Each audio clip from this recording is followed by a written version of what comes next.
All right, everybody, welcome to the Locked On Avalanche podcast. And the Avs drop one to the Columbus Blue Jackets. And this close to the playoffs, probably not one you want to be losing.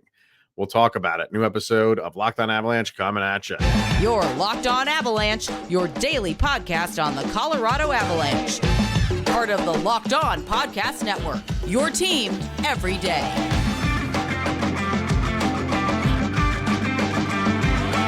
All right, everybody, welcome to the Locked On Avalanche podcast. We're part of the Locked On Podcast Network, your team every day. I'm your host, Chris Maselli. With me, as always, is Mr. Shaggy Von Doom, Kyle Sullivan. Thank you for tuning in and making it your first listen of the day. Always appreciated. Make sure you're following us on our social media outlets, LOPN_Avalanche on Twitter, X, Locked On Avalanche on Instagram and Threads. Questions, comments, concerns, and opinions, lockedonavalanche@gmail.com. And follow us over on our YouTube channel. Hit subscribe, get notified when a new show goes live, and subscribe to our subtext as well. Link to that is in the show notes below, because when you do, chat with Kyle and I one-on-one. We get your opinion on everything Avalanche related, which we share on this very podcast. All right, sir, let's get into this Avalanche game that they lose to Columbus. Of all teams, they lose this thing 4-1. And if you can't tell, like I am like a little bit sick right now. I'm a little bit under the weather. And when that happens, the Avalanche are supposed to play better. So I feel the Avalanche are supposed to be my chicken soup. They drain the life out of you. Yeah. So I feel like better. And just watching this game, I just felt like, like there's nothing. I don't want to say there's nothing good here. I thought they played fine, but it was just one of those games where I guess you could use the term puck luck that a lot of people like to use, because they did everything that they've been doing in recent games, save for that second period. I thought they had a fine first period, and I thought they had a fine third period, which you knew they were going to have a fine third period because they were down. I thought they started the game. That first shift was great. Great first shift. And the rest of the first period was fine. Second period, we'll talk about everything, but I thought that's obviously where this game was lost. And, you know, they just didn't have that ability to do what they have done so many times this year, and that's these come from behind victories. Chris, my friend, this is one of the harder games I've had to come to grips with, because statistically, the Avalanche did everything you asked them to do, except for the power play. Power play, yeah, that did not help you out at all. But no. you outshot your problems. You played, again, stop me if you heard this one. The Avalanche came from behind. They had to come from behind. They couldn't do it in this game. It's like, I agree with you. The first and the third looked good. That after the first, there was some energy there. You felt like, oh, this will be a fun second period. Boy, was I wrong. But it was, you liked what you saw, and especially after that weird Nashville game. You expected this to kind of be a little bit of a jumping off portion for the Avalanche, especially like you're basically giving the Central to Dallas at this point. Like, you're not helping yourself dropping this game. But right before the playoffs, you're in single digits, like, games to go. You should have this thing figured out, and you had a impeccable winning streak going. The point streaks, everything was going great for the Avs, and right now it's just an enigma. Well, I think there's a little bit because you saw it in the second period. I don't want to say they played down to the level of their opponent, because we've seen them do that like earlier in the year. But I think they were on a little bit of cruise control, and just maybe the expectation was, we'll just, things will go our way. We'll kick it into gear again, because, you had that 9-game winning streak, right? Mm-hmm. And since then, you've played Montreal, the Rangers, both of those were losses, and then the Predators. And even in those losses to Montreal and the Rangers, you outplayed those teams. So you go on a 9-game winning streak. The 2 games you lose, you outplay those teams. Then you win against the Predators in kind of epic fashion of another monster comeback there.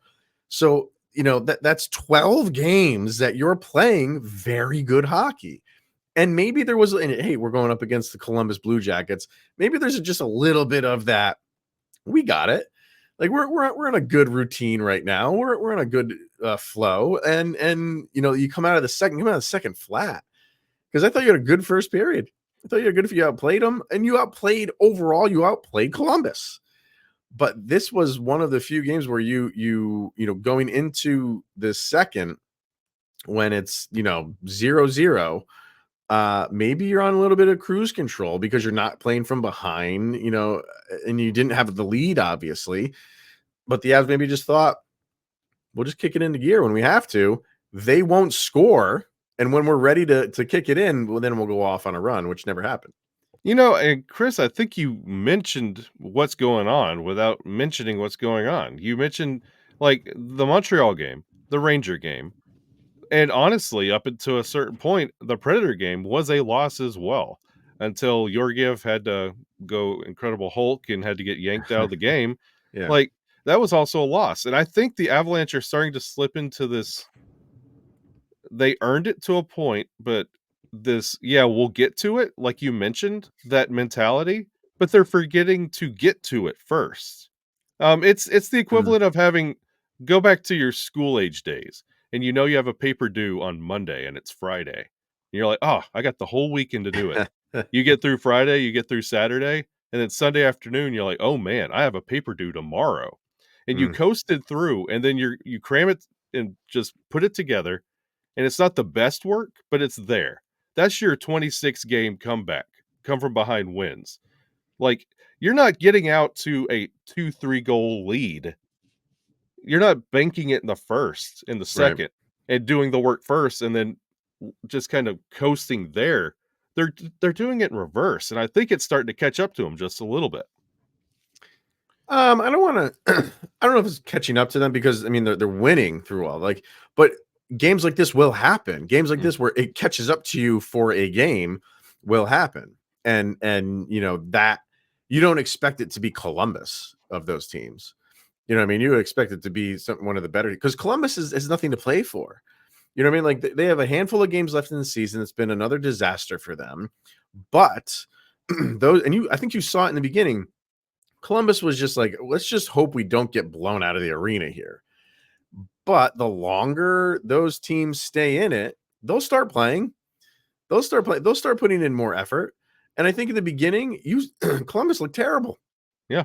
They could not connect the pass. The Avalanche were, I don't want to say doing whatever they wanted to do, but pretty close to it. And they just had nothing to show for it. And then, wow, you come out in the second, man, oh, we got one. We got two. We got three. Now they're up. Now they're awake. And they're going to play like an NHL team does. But you gave them that opportunity to do that. You didn't put them away early. And, Avs had opportunities, right? Yeah. Another game where they had tons of chances. I thought their goaltender Tarasov was phenomenal. He was great. They had pucks past them. They hit posts again. They multiple chances, and that do not go their way. And this is yet another game where you're like, wow, Val Nichushkin would make a huge difference in this game. It's you see that record with him, with him and without him, and that's not an anomaly. That is not something that you just take for granted. He's that big of a player for this team, and he makes a difference in games like this. But on the flip, this is the Colorado Avalanche, for goodness sake. We have a letter next to our name. We clinched the playoffs. And with this team top to bottom, you should easily be able to notch a goal early with the way Nate and Mikko and Marchenko started the goal scoring for the Blues. And then you had Sillinger, who has not played to his potential at all. He has been a kind of a disappointment this year, rounding it out with the empty net goals. But two of the four goals from Alex Nylander, who was on the Wilkes-Barre Scranton Penguins in February. He's not even a Blue Jacket. Yeah. So how could they get four? And then you have to get Chris Wagner to score your lone goal against the Blue Jackets? Like, this Avalanche team yes, you should be able to coast, but you should be able to score. Don't get so cute. And the frustration, like, just do what you have to do. It's what we were preaching in the losing streak. It's what we said all year long. Just do what you have to do.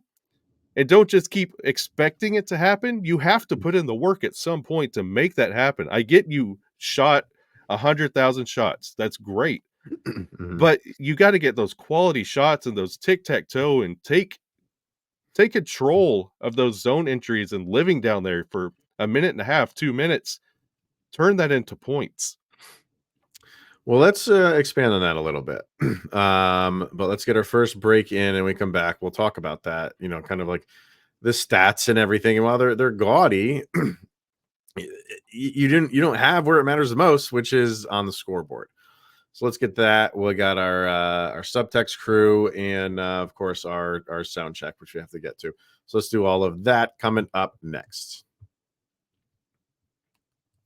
First, we're going to hear from FanDuel. The sports calendar is loaded, and FanDuel is making it even more exciting to get in on the action, because right now new customers get $200 in bonus bets with any winning $5 bet. It's one of the good times of the sports fandom, Kyle. Like, October is great because everything is happening, because I got all 4 major sports right now. Kind of similar. You don't have football going, but you have Final Four. You obviously have hockey and basketball, and baseball has arrived and you're a Braves fan, are you not? How have they started this season so far? We are 4-1. Oh, so they're expected to be good this year. Living up to the hype. Okay. All right. So you can get $200 if you put some money down, maybe on the Atlanta Braves, and if they win on a $5 bet, you get $200 in bonus bets, and you use that money to bet on the NCAA tournament, Major League Baseball, NBA, and of course the NHL. Visit FanDuel.com/lockedon and make your first bet a big win. It's FanDuel, America's #1 sportsbook. All right, so I know there's going to be a lot of the fan base who is not happy with this loss, and I get it. And Kyle, this goes back to what I keep saying. Like, I'm not angry over this loss. I'm not like you're playing Minnesota on what, Thursday? Mm-hmm. Okay, and then it's a back-to-back, and then the next day you're playing Edmonton. Correct. That game, I'll be mad. Like, I don't get mad over these. I don't know why. I just, and I get it, because I was going to say, people are out there right now like, this is a bad loss, and you're a handful of games away from the postseason. You don't, and I get that. You don't want to lose this. You don't want to lose any game, but you don't want to lose to a bad team this close to, heading into the postseason.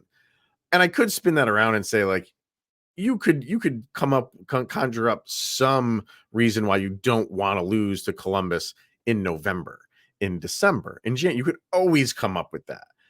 But I think for the people who are like, no, this is not good, the whole thing with Georgiev in Nashville, and to me, that's just let the guy have a bad game. Like, he's been playing really well lately. Let him have a bad game. And the only reason he got pulled is because he threw the puck into the crowd. If he didn't do that, he might not have got pulled. I don't know. But I don't get upset over games like this, because it's a one-off. To me, it is. Like, if you go out and play the Blue Jackets, if you had a back-to-back with the Blue Jackets, you would probably blow them out of the water tomorrow. And you saw it. And I'll get to the stats for a minute, but I want to let you comment on where you stand with a loss to Columbus at this stage in the game. Well, you say you're not mad at this loss. I'm not happy with it. I'm not happy with a loss. I mean, come on. I can't spin it positive. I can. I'm very good at spinning things positive. This is not what you want. Like, garbage time on the way to the cup run, you got to try out guys like Ben Myers, and you got to play around with this roster. And even though those games were terrible and abysmal and you were losing, you knew you're putting stuff together. And honestly, we didn't have the chance to talk about the Georgiev debacle in Nashville. That you don't want that happening either on the way to the playoffs. Like, this is somebody that you are. That's a mental lapse. Mm-hmm. That's kind of it's not a good look, especially if it's bad enough that TSN is pulling that clip and running with it. Like, they don't care about the Colorado Avalanche. They're not a Canadian team, but it's something to share. Right. And going into the playoffs, you have the letter next to your name. You're in the playoffs. Good job. And this is how you act when we talk about teams that aren't supposed to win or aren't supposed to try that do. The Avalanche, what are you doing? Like, this is not what you want to see. Like, Georgiev doing that in Nashville, and then this type game in Columbus, that second period, the defense, I'll say it was not great. Mm-hmm. And then Eustace is not there to bail you out either. So you have both goalies kind of spiraling. And Right. it's just not a great look. And then you're going into Minnesota, who is watching this game as well. They're also seeing this, and they're like, "Oh, this is great. Come on in." And then Edmonton on a back-to-back. I don't think Minnesota's watching this and be like, "Wow, the Columbus Blue Jackets just ran over the Colorado Avalanche." If you're just looking at the score, you're probably thinking that. If you look into like the statistics and kind of like the detailed set, that does not tell the story of this game. And you can just shots on goal, 46-25. I will take 46 shots on goal every single game. Come on now. That is a give credit to Columbus, at least their goaltender. At least give him credit for putting him up.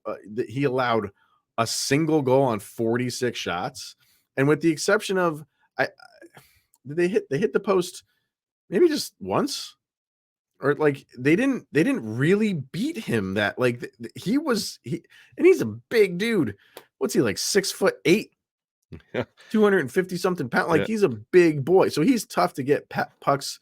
He's like the manatee commercial, just like sitting there. Or like But the new goalie in Philly. yeah, like I have to give him a lot of credit.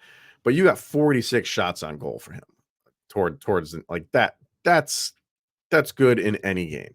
And if you want to look at just, overall shot, like Fenwick, again, those are all shots just thrown towards the net, not necessarily on goal. Avs outshot Columbus 66-35. So they blew him out there. I'm sorry, I'm lying. No, Fenwick. Which one did I just say? Fenwick? Mm-hmm. Yeah, okay. Fenwick is block. That doesn't count block shots. That's 66-35. Corsi, which includes block shots, 80-56. You threw 80 shots towards the net. So if Fenwick is at what, 66, did I say? So 14, they had 14 block shots, did Columbus. So you got 80 shots directed towards the net. Not all of them were on goal. Not all of them were that ran straight through traffic. That means you're controlling the pace of play. That means you have a lot of offensive time in the offensive zone. You're cycling. You're getting looks. It was just one of those games where things were not bouncing your way, and you saw it. Like, there was some rebounds to be had that Val Nichushkin would clean up, no doubt in my mind. And who do you have right now to clean up pucks? Like, I love Casey Middlestat. That's not his game. His game is not to mix it up right in the net front. Like, if he is approaching the net front with possession of the puck, he can facilitate that way. I don't like him trying to play the Val Nichushkin role. I don't like that at all. So, and you're a little bit out of place because you're a little bit decimated in your fourth line. You have 2 call-ups on your fourth line and a veteran. So it's not all there for this game. Despite all that, you got 80 shots directed towards the net. I see nothing wrong with that. Well, 80 shots, that's wonderful. That's great, but that doesn't get you 2 points in the standings, and No, and you that's still the beauty walk of away. hockey, man. That's the beauty of hockey. But you're still walking away 0 for 4 on the power play. You won your face-offs. Like, we can't put this all on Val Nichushkin not being there, because you still have a stellar, top of the class top line. You have a really good second line. Honestly, the third line's probably better than the top line for Columbus. Like, everybody should be doing. It's Columbus. Like, this isn't. Yeah.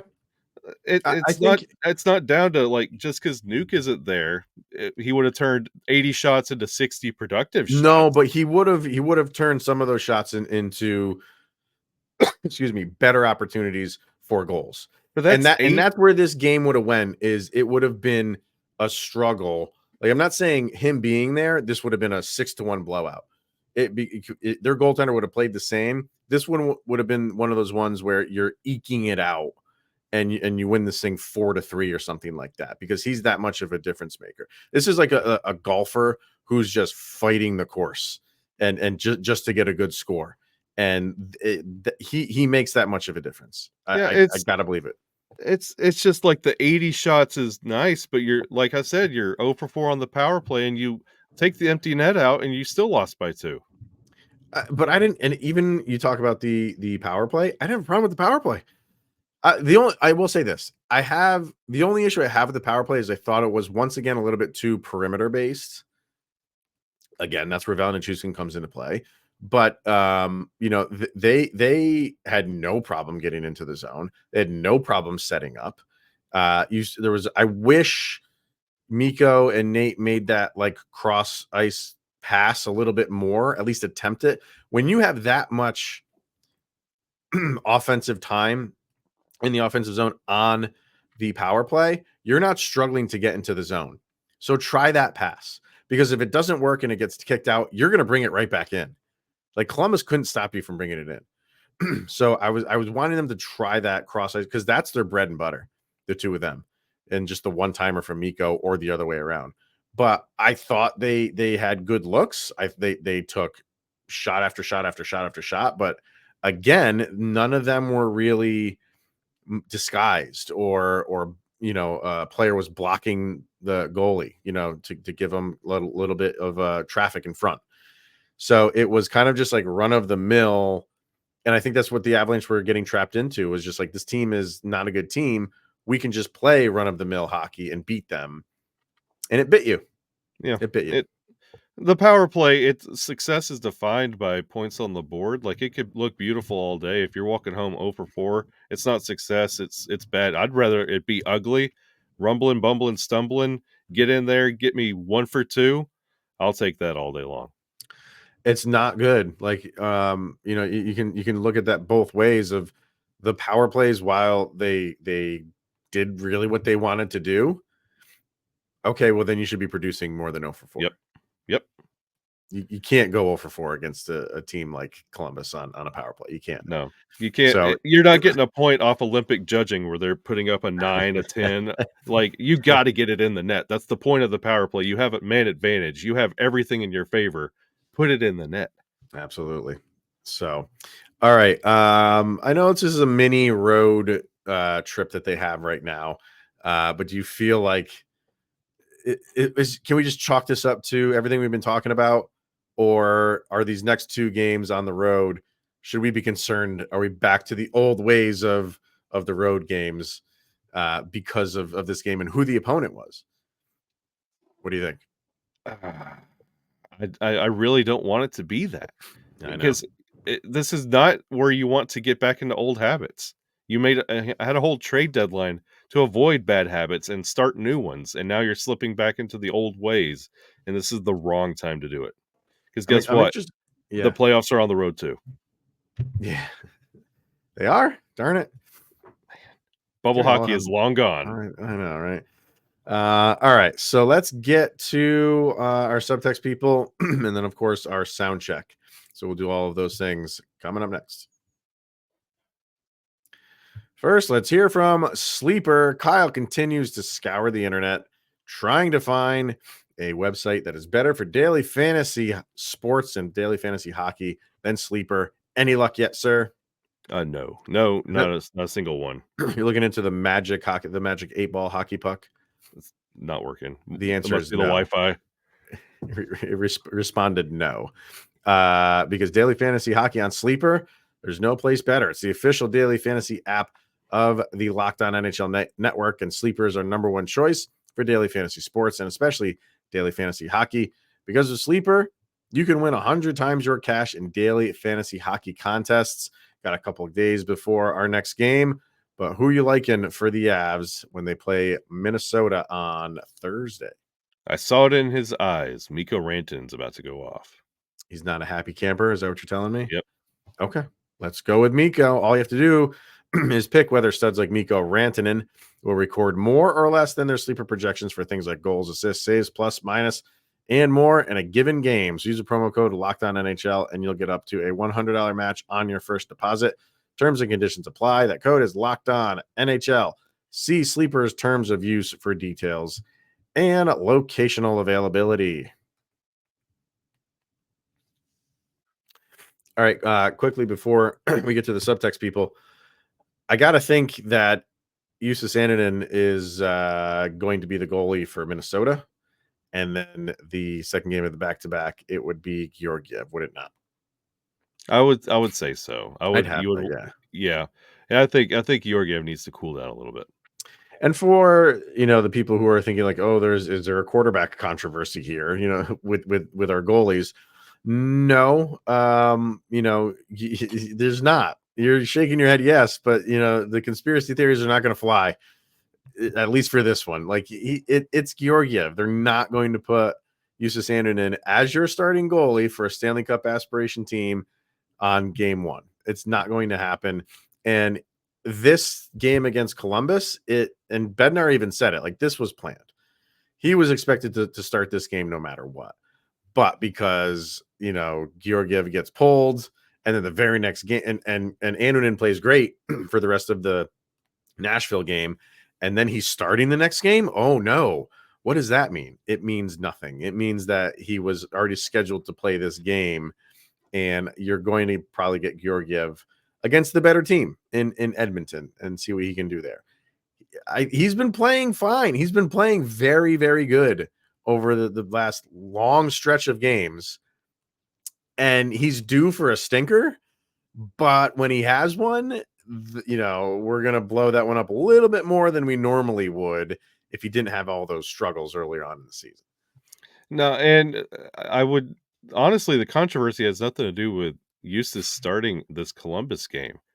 The blow up that Georgiev had, everything you said about why Justus couldn't start is the exact same thing Bednar is talking to Georgiev about blowing up in that regard. And by the way, you were down 4-2 at that point. The Avs came back and won 7-4 because of you being pulled and things like the team waking up. Like, you can't have that in the playoffs. It's only going to get worse. It's only going to get more stressful. You can't be losing your mind. And Jordan Binnington, it's the punchline of every joke we have when we play the Blues.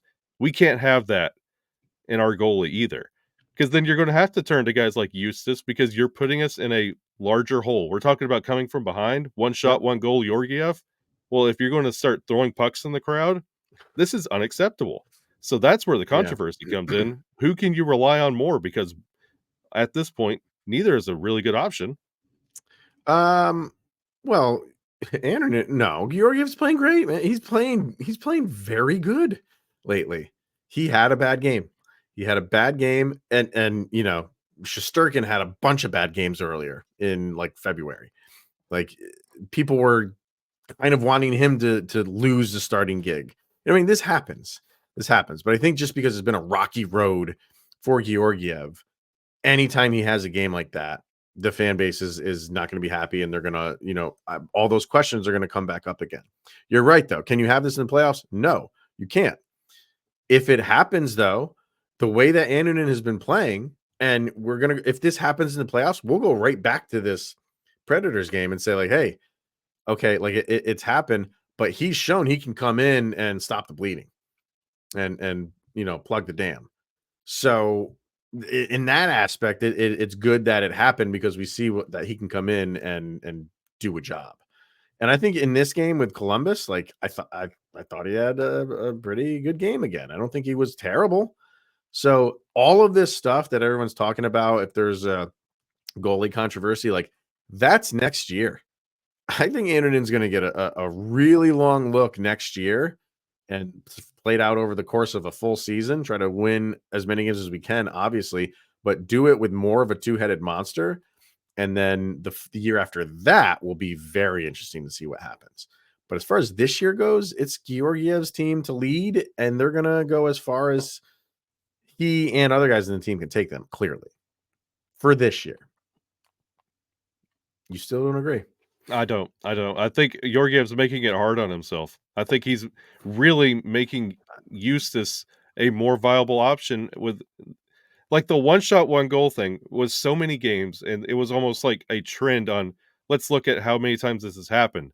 And then usually when a backup has to get called in, it's because you're getting blown out or your body gets blown out in Avalanche history. Like, to have a Jordan Binnington freak out, it's not great. It's not what you want to see, because goalies, it's just how they handle the game. You just don't want to see that. It's not great. No, you don't. But in one aspect, like, I would like him to keep his cool, and you don't want him flinging puck. And I don't think he intended to do that, but that's just what happened. On the other end, like, I want him to, like, okay, I'm glad he's angry at least, because if he's just playing this and letting pucks in, like, what am I gonna do? Well, do your job, maybe. So I'm okay with a little bit of an edge. Not Binnington level, because Binnington's like throwing sticks at other people's heads, which don't go to that level. But there was a penalty assessed, like putting your team down. It was. Yeah, that's a problem. But Nathan McKinnon gets fired up. We're okay with that. That's not a problem because he's Nathan McKinnon. But don't do it, Alexander Georgiev, because you're having a rough year and that just looks bad for you. I don't buy into that. Like, I toe the line. Keep your cool, but if you let in a goal, get angry about it. I'm okay with that, but then get back into your zone and refocus and play the game. And he did. He lost his cool, and what happened. But I'm okay with it. I'm okay with it to a level. I'm not saying all the time, because you're right. You don't want to go Binnington level. Binnington is way up here, and he wasn't approaching that. If he stayed in and let up another goal, he might have. But I'm okay with a little bit of, wearing your heart on your sleeve type of thing.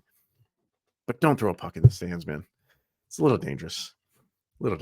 So, all right, let's get to our subtext, people. There's a few in here. Let's see. Excuse me. Let's go to Madam Battleaxe first. WTF. I just cannot with this game. I thought we came out very strong, but as the first period went on with no score, Columbus started to have hope. Then they scored and just took off. There was no puck luck for us tonight. Towards the end, I started looking for the kitchen sink on the ice. They were throwing everything else at the goalie.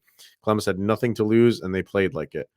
Was it just me, or did anyone else just die a little every... okay. Is it just me, or did everyone else die a little bit when that dang cannon goes off? I'm telling you, I like the cannon. I think it's pretty cool. I like the cannon when it's not Avalanche games. True. Yes, 100% there. Amy says, I don't know. Okay, so she wrote this part after 2 periods. She goes, I don't know how this game is going to end, but after enduring 2 periods, I realized that I ought to be watching LSU and Iowa, so I'm changing over to basketball. Amy, what do you do? I mean, go watch basketball if you want to. I'm not saying don't go watch basketball, but this team has done this so many times, but you picked the right game to go switch, because they didn't do it in this game, so I can't fault you too much. She says, I'm a diehard. I watch every game, but watching my Avs be mediocre against a mediocre team, when they are badass women playing in the Elite Eight, it's time to change the channel. I will say, Amy split screen it, but Caitlin Clark. There you go. I mean, come on, it's must-see TV. They do picture-in-picture anymore. Remember when picture-in-picture was like a huge thing? That's why I do my MacBook and I have an iPad. That's my split screen. That's my picture-in-picture. Picture-in-picture was awesome, but now it's not a thing anymore, I guess. Nope. Because everybody has like 2 TVs, so just mount 2 TVs next to each other. There you go. And finally, Joe just wrote boo with like 30 O's next to it, and that was his comment. He is correct. Yeah. No, I'm not trying to polish the turd here, Kyle, but I'm not angry with how the Avalanche played. I'm just not.